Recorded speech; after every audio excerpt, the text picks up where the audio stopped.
আমার প্রিয় নবী সাল্লাল্লাহু আলাইহি সাল্লাম যখন মক্কার জমিন থেকে, মাতৃভূমি থেকে যখন তিনি মদিনায় হিজরত করছেন, এখন আর মক্কায় থাকার সুযোগ নাই।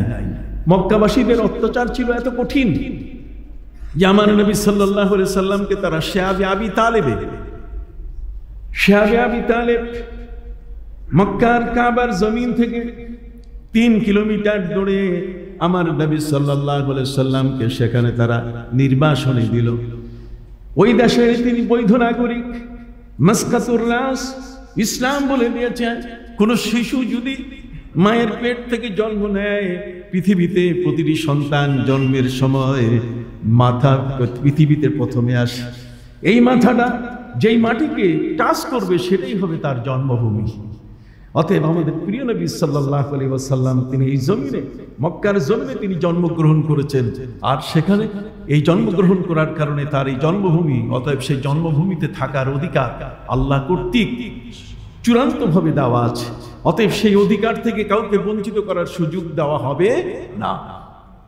সম্মানিত সুধী বন্ধুরা, আমার প্রিয় নবী সাল্লাল্লাহু আলাইহি ওয়াসাল্লাম তার উপরে এত বড় নির্যাতন, তিনি ইসলামের দাওয়াত দিতে গিয়েছিলেন তাইফের মানুষগুলোর কাছে, সেখানেও তারা সে দাওয়াত গ্রহণ করে নাই, বরং নবীর উপরে এত বেশি পরিমাণে ইট পাটকেল ছুঁড়েছিল, আবার নবীর দেহ রক্তে রঙিন হয়ে গেছিল, রহুলাহা হয়ে গেছিল। প্রিয় নবী সাল্লাল্লাহু আলাইহি ওয়াসাল্লাম তিনি চেয়েছিলেন সুদমুক্ত পৃথিবী বিশ্বকে উপহার দিতে, তিনি চেয়েছিলেন জুয়া মুক্ত পৃথিবী মানুষকে উপহার দিতে, বিশ্বের মানুষগুলোকে আমার নবী সাল্লাল্লাহু আলাইহি ওয়াসাল্লাম এক মহা শান্তির দিশা দিতে চেয়েছিলেন। কিন্তু মক্কার মানুষরা আমার নবীকে তা করতে দেয় নাই, বরং নবীকে দেশ থেকে তারা বের করে দেওয়ার জন্য 3টি সিদ্ধান্ত নিল। তার মধ্যে একটি হলো মহানবী সাল্লাল্লাহু আলাইহি ওয়াসাল্লামকে তারা বন্দী করে রাখবে, আর যদি বন্দী করতে সক্ষম না হয় আউয়াক্তুলুকা, তাকে কতল করবে, মেরে ফেলবে। আর যদি কোনো বৈদেশিক চাপে, পৃথিবীর কোনো মানুষের চাপে যদি তাকে হত্যা করা না যায়, তাহলে আউয়ুখরিজুকা, তাকে দেশ থেকে বের করে দিতে হবে। আউইসবিতুকা আউয়াক্তুলুকা আউয়ুখরিজুকা।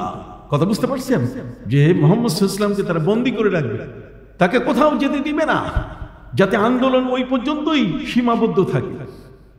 আর যদি কোনো কারণে মহানবী সাল্লাল্লাহু আলাইহি ওয়াসাল্লামকে আটকে রাখা না যায়, তাহলে তার দ্বিতীয় অপশন হচ্ছে তাকে হত্যা করতে হবে। আও ইয়াকতুলুকা, তাকে মেরে ফেললেই গলার কাটা শেষ।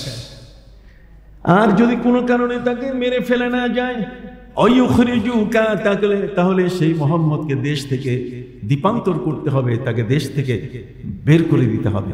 আমার নবী সাল্লাল্লাহু আলাইহি ওয়াসাল্লাম শেষ পর্যন্ত তিনি অপেক্ষা করছিলেন আল্লাহ কি বলেন। সুবহানাল্লাহ বলেন। আমার আল্লাহ আমার নবীকে বলে দিলেন, হে নবী, আপনি তো নিজেই স্বপ্ন যোগে দেখছেন আপনার কোন জায়গা ঠিকানা, পৃথিবীর কোন জায়গায় আপনি যাবেন। নবীজি হিজরতের পূর্বে, দেশ ত্যাগের পূর্বে তিনি তার স্বপ্ন বলা শুরু করলেন যে আমি একটি খেজুরের এলাকায়, খেজুরের বাগান এত বেশি যেখানে, আমি সেখানে হিজরত করছি। সাহাবায়ে কেরাম বুঝতে পেরেছেন যে ওই সময়কালের সবচেয়ে বেশি খেজুরের বাগান হচ্ছে কোথায়? মদিনায়। কাজে তারা আগের থেকে কেউ কেউ পাড়ি দিয়েছিলেন। সুবহানাল্লাহ বলুন। নবী যখন মক্কার মাটি ছেড়ে এবার বিদায় নিচ্ছেন, আপনারা সবাই জানেন আমার নবীর হাতে অসংখ্য মানুষের আমানত ছিল, কারো সোনা গহনা ছিল, কারো টাকা পয়সা ছিল। মহানবী সাল্লাল্লাহু আলাইহি ওয়াসাল্লাম হযরত আলীকে নিজের বিছানায় শোয়াই দিয়ে বললেন, আলী শোনো, অমুকের পাওনা তোমার কাছে, অমুকের দেনা এতটুকু আমার কাছে, তোমার হাতে দিয়ে গেলাম। আমার নবী সাল্লাল্লাহু আলাইহি ওয়াসাল্লাম যখন বের হচ্ছিলেন, তখন কাফেররা তাকে ঘিরে ফেলেছিল, বের হতে দিবে না। আমার আল্লাহ নবীকে বললেন যে আপনি হাতে এক মুষ্টি ধুলা নিয়ে ছুঁড়ে মারুন, দেখবেন সবার চক্ষু অন্ধ হয়ে যাবে। সুবহানাল্লাহ বলেন। নবীজি সাল্লাল্লাহু আলাইহি ওয়াসাল্লাম তাই করলেন। আমার আল্লাহ বলে দিলেন, হে নবী, ওয়ামা রামাইতা ইয রামাইতা ওয়ালাকিন্নাল্লাহ রামা। হে নবী, আপনি যে ধুলো নিক্ষেপ করেছিলেন, এই ধুলো ছিটাবার হাতটা আপনার ছিল না, এই ছিটাবার হাতটা ছিল আমি আল্লাহর। আমি আল্লাহ ছিটাই দিয়েছি। এরপরে নবীজি চলে গেলেন জাবারে সূরে, সেখানে তিনি পাহাড়ের উপরে, মক্কার জমিনের সবচেয়ে বড় পাহাড়, সেই পাহাড়ের উঁচুতে গুহার মধ্যে তিনি আশ্রয় নিলেন। অবস্থা ছিল এত বড় কঠিন। হযরত আবু বকর সিদ্দিক রাদিয়াল্লাহু তাআলার সঙ্গে তিনি বলছেন, নবীজি ভয় পাচ্ছি, শরাকা মক্কার কাফেররা তাদের দল এসে আমাদেরকে ধরে বসবে। আমার নবী বললেন, তুমি কোনো চিন্তা করো না, আমাদের সাথে আল্লাহ আছেন। আল্লাহকে নিয়ে যারা চলেন, আল্লাহর মহা সাহায্য তার সাথে হয়।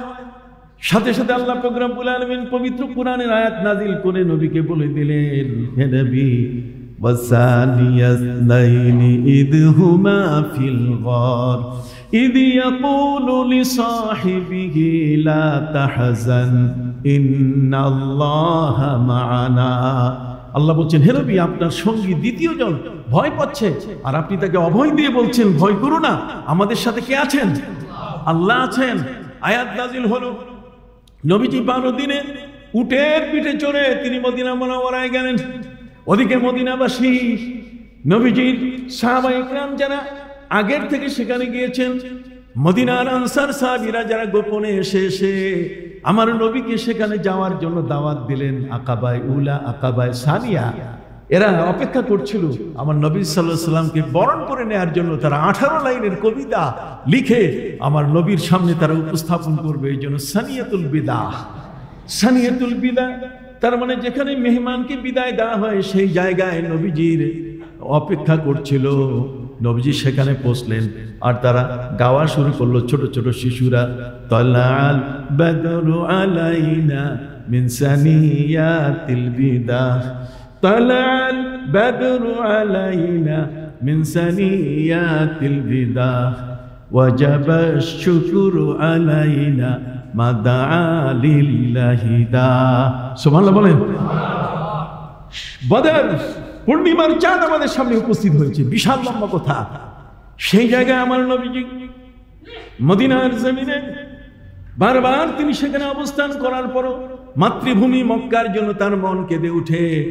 মক্কা থেকে বিদায়ের সময় নবীজি মক্কা ভূমিকে লক্ষ্য করে বললেন, ইয়া আরদা মক্কা ওয়াল্লাহি আনতি খায়রু আরদিল্লাহি ফিল আরদ। হে মক্কা ভূমি, তুমি হলে পৃথিবীর শ্রেষ্ঠ ভূমি।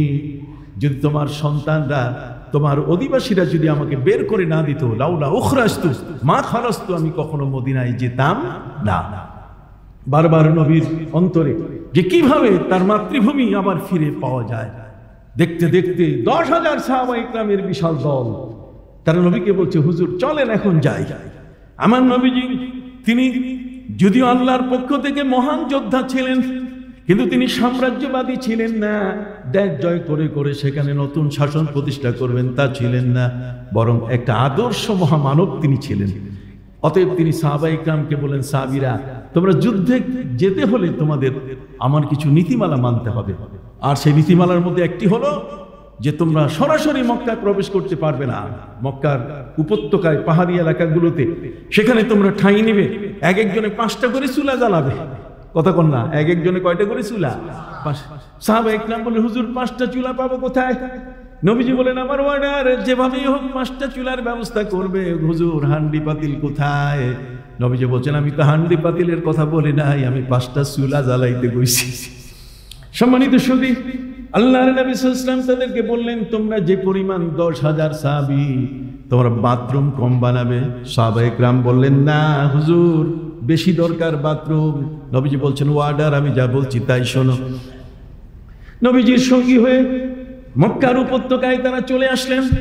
রাতের বেলায় প্রচার করে প্রথম কাজ, এক এক করে প্রত্যেকেই 5টা করে যখন চুলা জ্বালানো শুরু করলেন, চুলার আগুন দাউ দাউ করে জ্বলছে।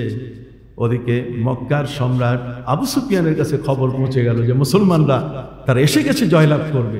তখন গোয়েন্দা বাহিনীর প্রধানকে পাঠিয়ে দিয়ে বলছে, যাই দেখো তো। গোয়েন্দা বাহিনীর প্রধান এসে দেখে যে 1-2টা চুলা না, 10,000 সাহাবী, 50,000 চুলা জ্বলতেছে। সুবহানাল্লাহ, 50,000 চুলায়, একটা চুলায় অন্তত 200-300 মানুষের পাক হচ্ছে। কাজে 1-2জন মানুষ আসে নাই, 1-2জন মুসলমান আসেন নাই, বরং প্রায় 50 লক্ষের কাছাকাছি মুসলমান কি উপস্থিত হয়েছেন। বিশাল এক দল চলে এসেছে। অতএব এখানে আর কোনো মতেই দেশে টিকা যাবে না। সম্মানিত সুধী, আমাদের প্রিয় নবী হযরত মুহাম্মদ রাসূলুল্লাহ সাল্লাল্লাহু আলাইহি ওয়াসাল্লামের এ ছিল যুদ্ধ কৌশল। সুবহানাল্লাহ বলেন। মানুষ মারা, আমার নবীর ইতিহাসে নাই। বরং ইসলাম বিধান দিয়েছে ইল্লাল মুস্তাদআফিনা মিনার রিজালি ওয়াল নিসাই ওয়াল বিলদান।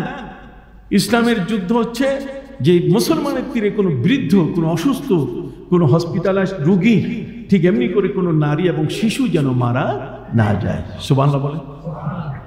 রাতের এই রিপোর্ট করার সাথে সাথে আবু সুফিয়ান খেপে গেল যে কি বলো মুসলমান। সেদিন কয়েকজন সেখানে হুদাইবিয়ার সন্ধির সময় মাত্র 1400 মুসলমান, খন্দকের যুদ্ধে অমুক তমুক জায়গায় সেখানে মুসলমান মাত্র অল্প কয়েকজন, আর এখন মুসলমান হয়ে গেছে লক্ষ লক্ষ। কি বলো তুমি?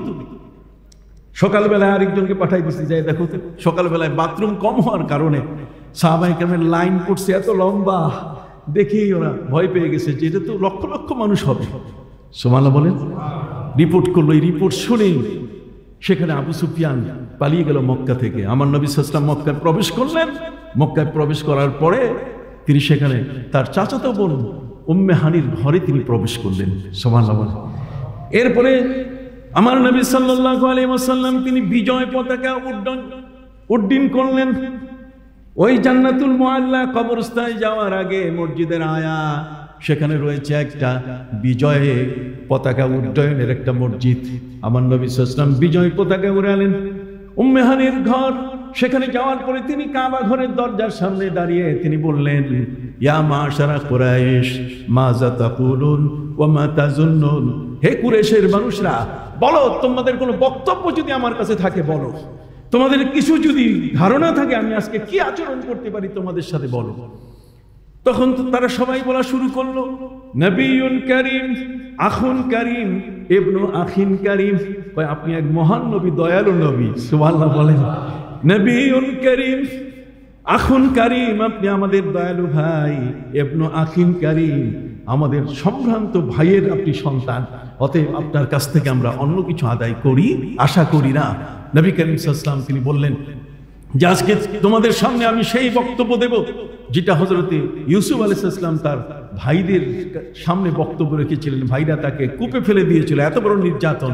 তারপরে তিনি ভাইদেরকে যে ভাষায় বলেছিলেন আমি আজকে তোমাদেরকে সেটা বলবো। আর সেটা হলো এই, লা তাসরিবা আলাইকুমুল ইয়াওমা ইয়াগফিরুল্লাহু লাকুম ওয়া হুয়া আরহামুর রাহিমিন। আজকে তোমাদের উপরে কোনো প্রতিশোধ নেওয়ার কোনো ইচ্ছা আমাদের নাই। আজকে ফান্তুম ফাযহাবু ওয়া আনতুমুস তুলাকা, তোমরা সব আজকে মুক্ত। আজকে সেই আবু জাহেলের ছেলে ইকরামার ঘরেই যদি কেউ থাকে তাহলে সেখানে কি সে মুক্ত হবে। সম্মানিত সুধী, সংক্ষিপ্তভাবে শেষ করছি। আর সেটা হলো যে আমাদের প্রিয় নবী রাসূল করিম সাল্লাল্লাহু আলাইহি ওয়াসাল্লাম তিনি তাদেরকে মুক্ত ঘোষণা করলেন। তিনি ওই মুহূর্তে এই যে বিজয় লাভ হলো এর শুকরিয়া হিসাবে তিনি 8 রাকাত নফল নামাজ আদায় করলেন। কয় রাকাত? আল্লাহ বলে দিচ্ছেন, ইদা জাআ নাসরুল্লাহি ওয়াল ফাত।